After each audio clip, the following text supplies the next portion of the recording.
Saat ini vaksinasi telah dilaksanakan secara bergilir termasuk bagi tenaga guru. Vaksinasi bagi guru memberikan harapan baru bagi sekolah untuk menerapkan pembelajaran tatap muka.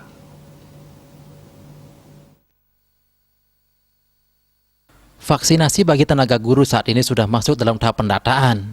Harapannya vaksinasi bagi tenaga guru bisa direalisasikan segera.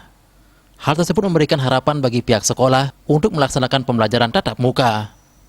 Jaminan kualitas pendidikan dengan sistem pembelajaran tatap muka dinilai lebih baik oleh pihak sekolah maupun orang tua. Jika vaksinasi telah dilaksanakan dan pembelajaran tatap muka sudah diterapkan, kualitas pendidikan diyakini akan lebih terjamin.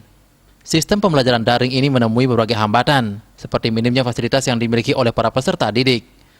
Hal tersebut diungkapkan oleh akademisi sekaligus Kepala SMP Negeri 2 Denpasar, Mercy Victoria Gigir. Dengan SMP-SMP negeri yang lain, kita memang sudah didata untuk mendapatkan giliran vaksin.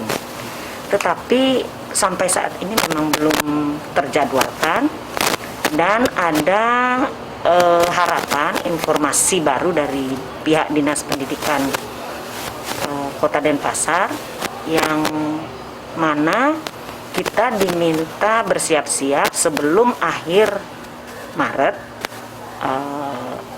Mudah-mudahan vaksin itu sudah bisa terrealisasi. Kita berharap tatap muka lebih efektif, lebih bisa menjamin kualitas pendidikan lebih bagus, karena kan memang penilaian akan bisa diberlakukan secara tepat dengan melihat langsung, dengan bersentuhan langsung dengan siswa. Yang saya maksud dengan bersentuhan langsung adalah mengetahui lebih baik, mengetahui informasi lebih baik dari siswanya, apa yang mereka inginkan, apa yang kurang dari mereka daripada mereka belajar di rumah. Pihak sekolah juga sudah menyiapkan diri dengan maksimal untuk menyambut pembelajaran tatap muka. Kesiapan tersebut seperti menyiapkan tempat cuci tangan, hand sanitizer, penyemprotan disinfektan, serta pengaturan jarak duduk para siswa. Desak Aryani, Bali TV.